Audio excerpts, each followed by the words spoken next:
Continuamos en nuestro espacio Sociedad y Seguridad Social.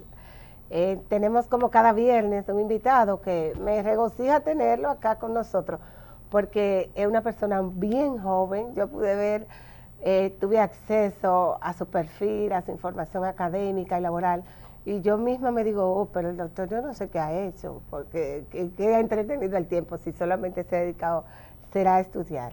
Pero nosotros vamos a tratar hoy el tema de cómo mantener saludable nuestro corazón. Y hemos querido tener este tema y un cardiólogo hoy para hablar del tema, justamente porque luego de la pandemia, Andrés, tú te enteraste que la gente, en el tiempo de la pandemia, la gente dejó de asistir a los centros de salud a monitorearse y darle seguimiento a los cuidados, a la prevención. Y resulta que el tema de las muertes por infarto, por enfermedad cardíacas, pues es la principal causa de muerte en el mundo. Y tenemos algo que dijo el ministro, un cortecito breve. Si Gustavo me pudiera poner ese cortecito, que es el próximo del ministro de Salud, Daniel Rivera. Los hipertensos son el 32% de la población, son muchos. Entonces, Salud Pública está viendo todo lo que pueda corregir y entre eso... Nos dice que tenemos un 34% de personas con hipertensión en el país. Me imagino que él dice que están haciendo y trabajando para corregir esta situación. Un 34% de nuestra población. Y tenemos que es la principal causa de muerte. ¿Pero lo conoce o no lo conoce? ¿Quién no lo conoce? Bueno, el doctor no va a decir eso. No, vamos a hablar con el doctor ahora. Por eso le tenemos esta mañana al doctor Ricardo Blancheri. Doctor, ¿cómo está usted? ¿Bien? Muy bien, muy bien. ¿Quién es Ricardo Blancheri? Porque yo eso le iba yo a decir, que le diga. Buenos días, doctor, pero denos una síntesis breve de su vida. Buenos días, muchísimas gracias Andrés y Isabel por la invitación a su programa. Nada, yo soy un médico cardiólogo formado 100% en República Dominicana. Mi formación en la Universidad Autónoma de Santo Domingo, Hospital Salvador Begotier, y ya las últimas especialidades y subespecialidades en CEDIMAT. Me formé como cardiólogo clínico y también como cardiólogo intervencionista. Y estamos aquí a sus órdenes completas. Ok, pero no... Cualquiera que lo ve tan joven, tú ves, que él se entretenía mucho tiempo estudiando. Sí. Doctor, ese dato del 34% de la población que sufre de hipertensión. Sí, está muy cerca. Mira, se han hecho dos estudios importantes en el país. Uno fue el EMPREFAR, que fue la Gallup junto con la Sociedad Dominicana de Cardiología en el 2017. Hicieron una encuesta donde arrojó que el 30% de la población, 30.8 para ser específico, por ciento de la población, sufre de hipertensión arterial. Pero estudios posteriores ya hablaban de un 34%, de un 35% aproximadamente. Obviamente estos son los números que nosotros manejamos, pero la hipertensión, así como nosotros tenemos el indio, el morenito detrás de la oreja, así también tenemos la hipertensión. Es muy frecuente por nuestro sistema de alimentación. ¿Pero eso como sociedad nuestra como sociedad nuestra? Y en Latinoamérica... Pero Latinoamérica y hasta en Estados Unidos es muy alto las muertes. Sí. Y en Latinoamérica mucho más por también la etnia. En los pacientes, en las personas que son de raza negra, es mucho más frecuente la hipertensión. En Estados Unidos el tema de la obesidad y del sobrepeso también ha atacado mucho con el tema de la hipertensión. No tienen información en nuestro país, en la ciudadanía, la sociedad, sobre cómo cuidarse, la importancia de mantener la salud cardiológica. Justo en este mismo estudio, que fue el EMPREFAR-HAS 17, el 64% de la población tenía acceso a la información, obviamente hablando de un 30% de la población que se pudo entrevistar en ese momento.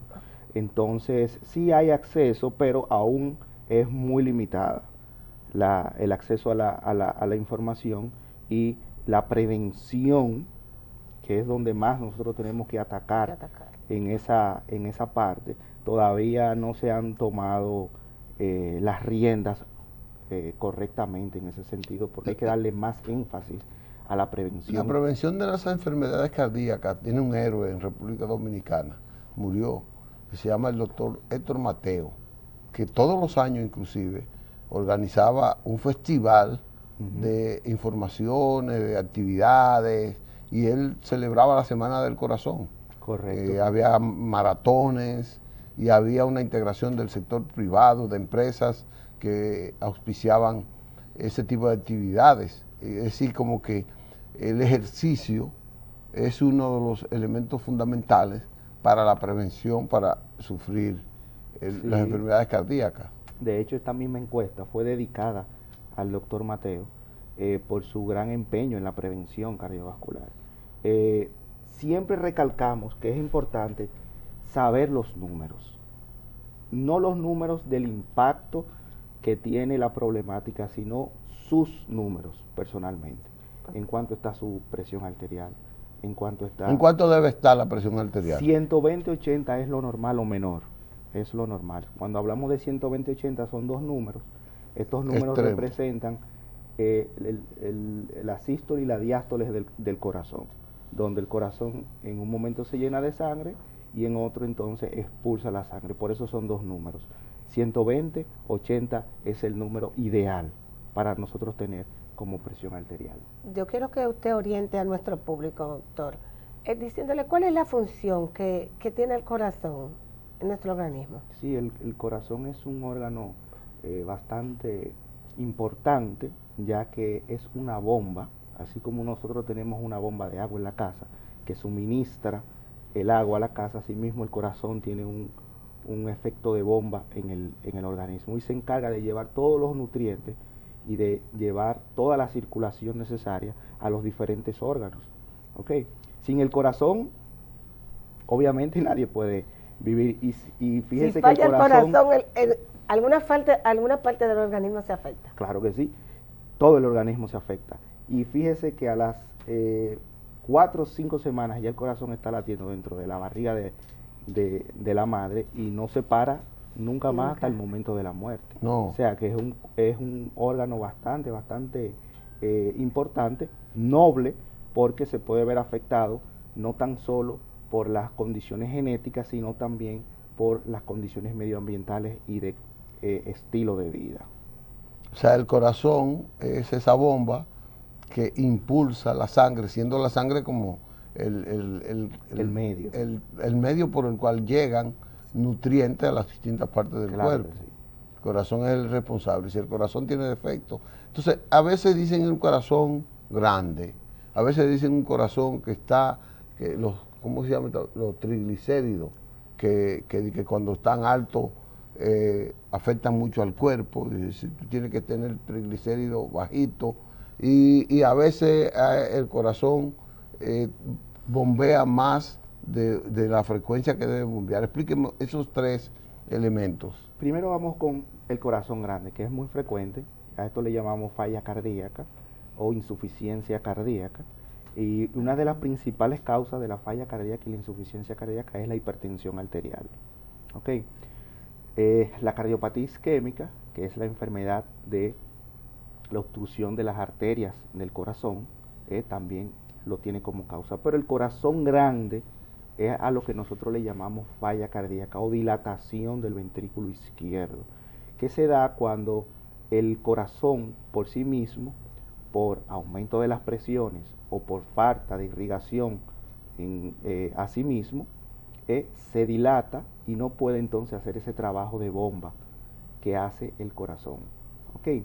Y entonces ahí viene la falta de esos órganos que necesitan esos requerimientos de sangre, comienzan a fallar. Por eso las personas cuando están caminando se sofocan más, se sienten cansados, cuando se van a peinar también se sienten muy cansados porque al exigirle un requerimiento al corazón y él no poder ofrecerlo, entonces llegan estos síntomas. ¿Ok? Hay múltiples tratamientos para este tipo de patología, pero lo más importante es tener el control de los factores de riesgo, que los triglicéridos, ahí vamos entonces a la segunda parte que usted mencionaba, pertenece a lo que es el complejo de los colesteroles, ¿ok? Donde tenemos el colesterol total, el colesterol HDL, que entre comillas le llamamos bueno, el colesterol LDL, que es el colesterol malo, que no es malo en esencia, sino que nosotros lo hemos vuelto malo. ¿Por qué es bueno y por qué es malo, doctor? Porque todo en el ser humano y en el organismo es un equilibrio.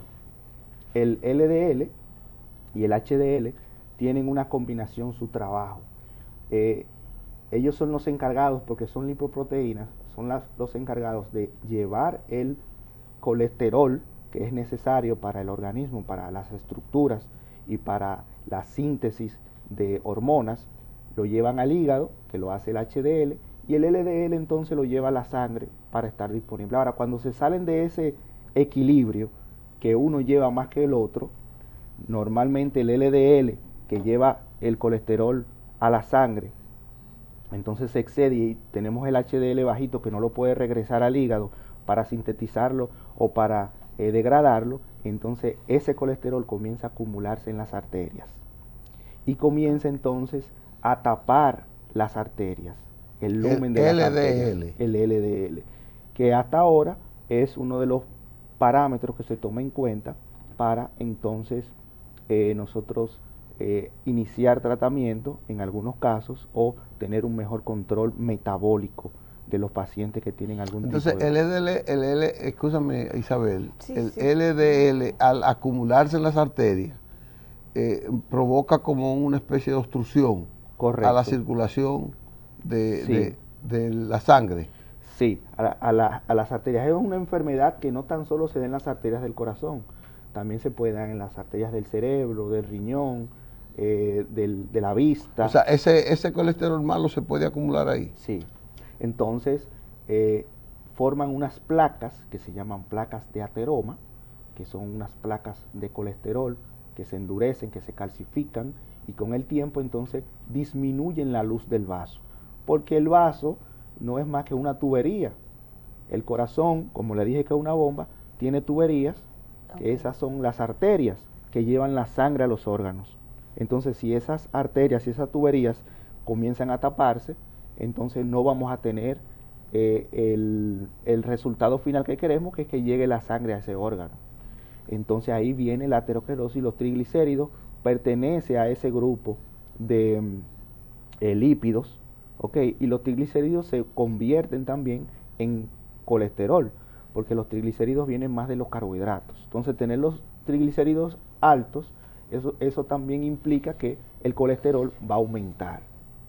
¿Okay? Entonces por eso hay que tener un control de ese colesterol, que muy bien con la dieta, el ejercicio y una serie de otras medidas que se pueden tomar, se puede controlar. Doctor, esos triglicéridos que usted acaba de mencionar, ¿son los culpables de los problemas circulatorios? Sí, los colesteroles en general son los culpables. Y por eso siempre tenemos que saber los números, como yo le decía, de en qué Explíqueme margen. eso. Isabel ha hecho una pregunta que me va a dar esto.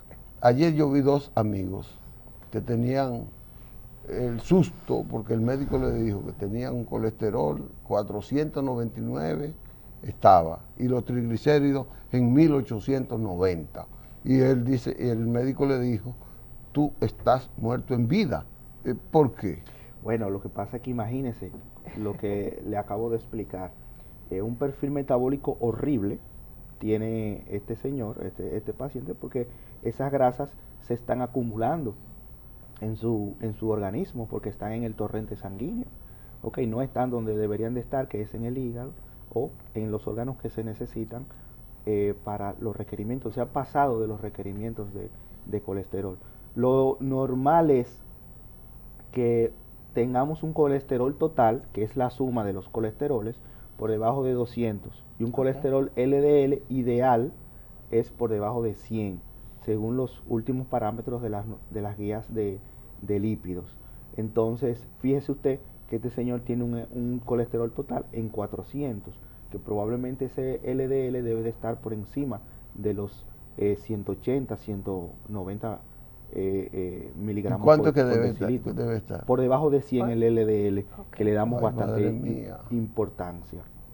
Sí hay patologías genéticas, como la hipercolesterolemia familiar, donde a pesar del paciente tener un estilo de vida adecuado, tiene la capacidad de aumentar esos niveles de LDL, ¿ok? Sin necesariamente Sin que el que estilo lo de vida obtenga de la sea- dieta, sea, sin que el ok, estilo de vida esté por sea fuera, sino culpable. porque es un problema genético donde eh, desde el punto de vista del ADN, donde se producen los colesteroles y donde se sintetizan, está fuera de control y se sintetizan más colesterol de lo normal.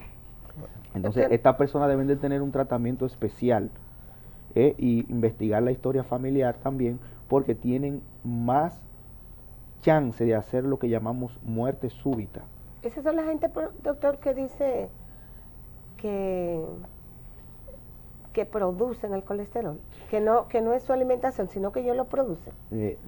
A eso Le diría usted que se- sí y que no. ¿Por qué? Hay Porque personas que producen ellos mismos el colesterol sin que sea la alimentación. si Parece que yo estoy asociando lo más que está se sale de diciendo. control la síntesis, no es tanto que lo producimos como tal, pero más que se sale de control la síntesis, pero es una línea muy fina, porque las personas dicen, pero a mí no me baja el colesterol. Bueno, lo que pasa es que hay que ver las medidas que tú estás utilizando. Eso no significa que tú lo produzcas, que no te baje. ¿Ok? Hay que ver bien las medidas que estás utilizando, porque regularmente pensamos en que un paciente puede tener hipercolesterolemia familiar o un desequilibrio en la síntesis de colesterol cuando el colesterol LDL está por encima de 190. Esto acompañado de una historia familiar, de algunos signos también de santelasma y una serie de signos también que buscamos, que hay toda una encuesta para eso. Y entonces ahí decimos, mira, este paciente sí tiene un problema de la síntesis del colesterol. No es que lo produce como tal, pero está relacionado al descontrol o el desbalance, que con cualquier alimentación ese LDL puede subir mucho más. Ok, doctor, denos un permiso, Isabel, Nos porque vamos a nos una estamos pausa. entusiasmando. Ay. Entonces tenemos que hacer una pausa, que estamos un poquito atrasados. Vamos a una pausa y venimos con el doctor Julio Jefferson Ricardo Ricardo Jefferson Blanchari. Ocoeño. Nos vemos en breve.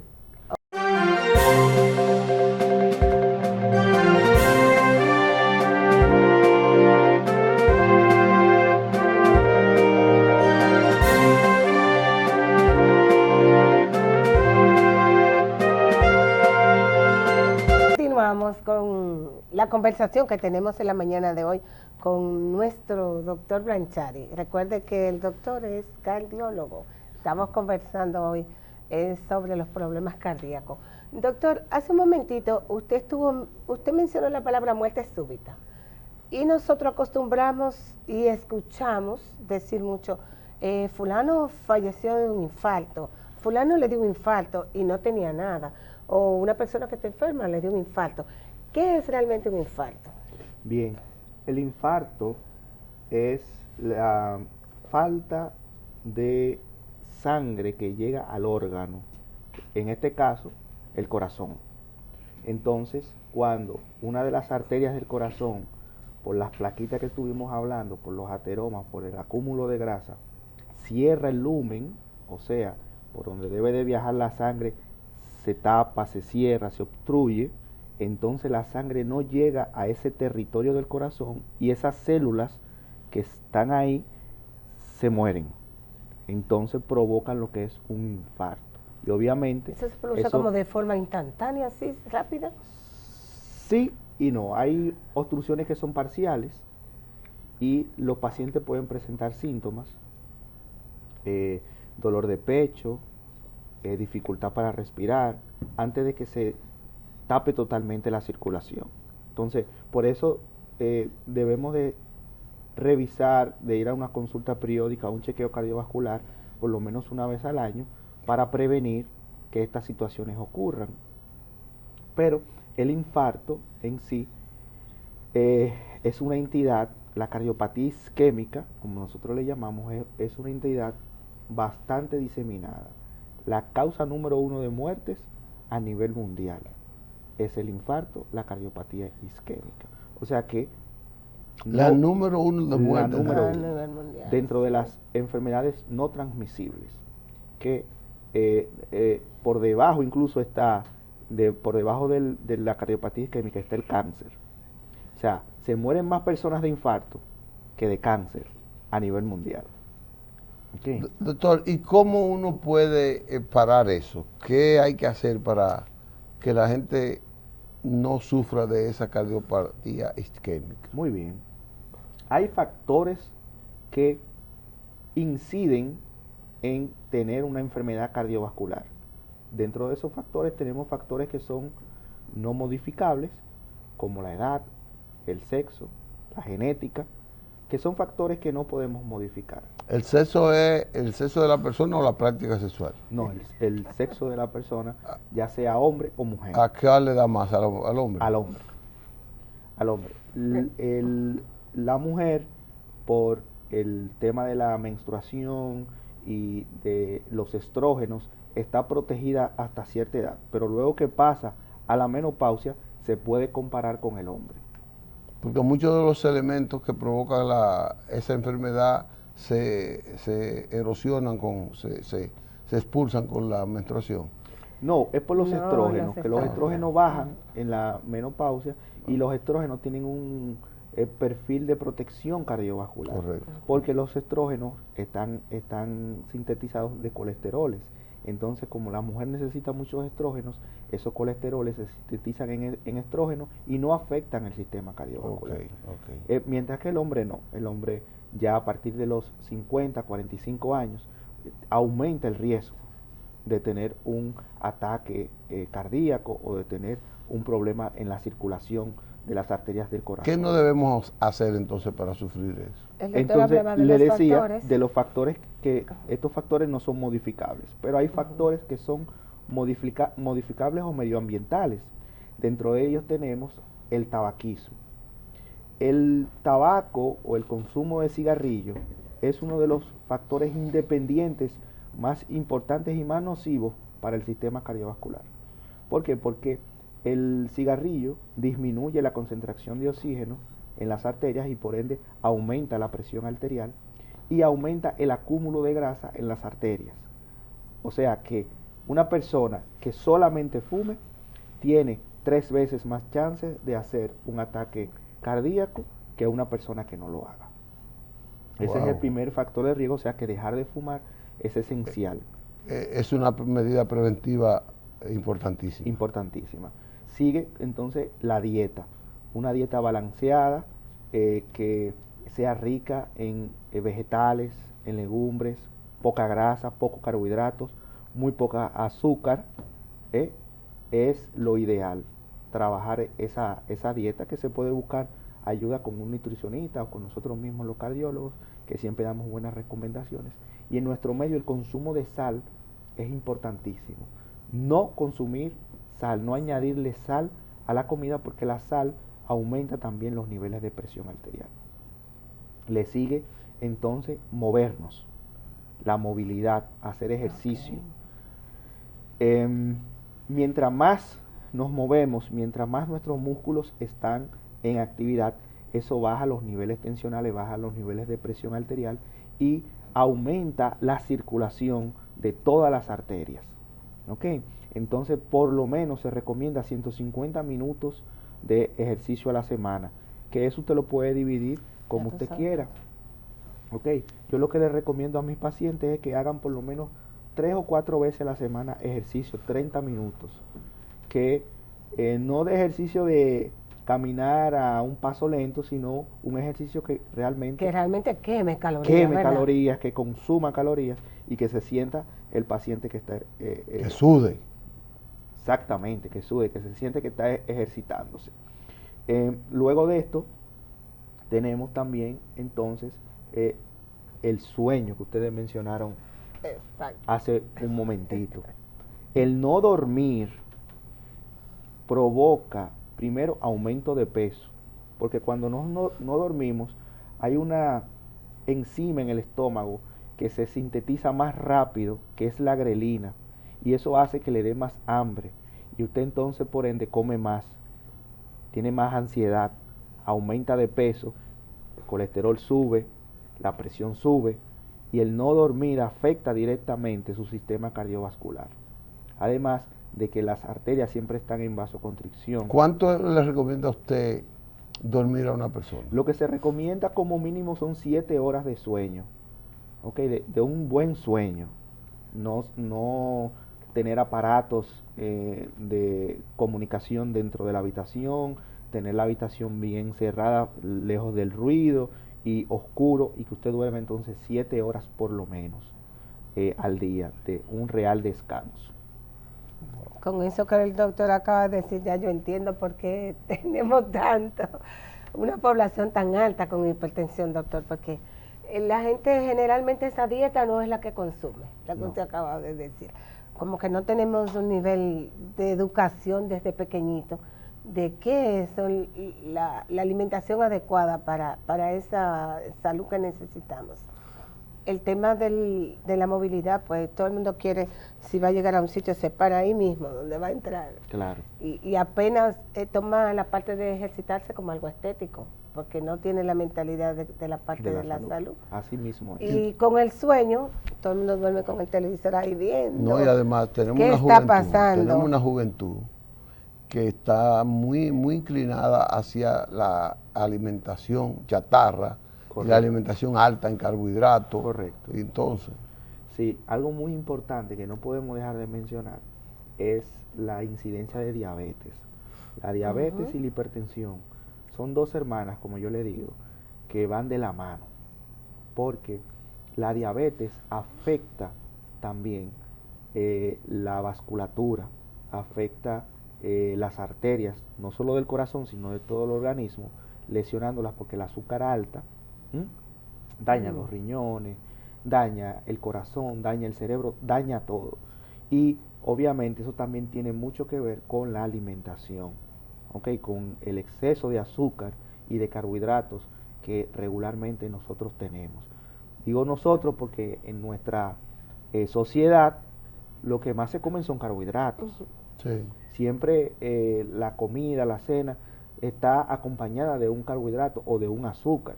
Entonces debemos de hacer hincapié en el nivel de glicemia, el nivel de azúcar que tenemos en sangre, y que con el ejercicio, una dieta balanceada, eso puede mejorar. Doctor, mucha gente dice, bueno, yo soy flaco, fulano es gordo, fulano tiene es más propenso a sufrir un infarto, pero he visto mucha gente, además de joven, flaco o delgado, sufriendo infartos. Claro que sí.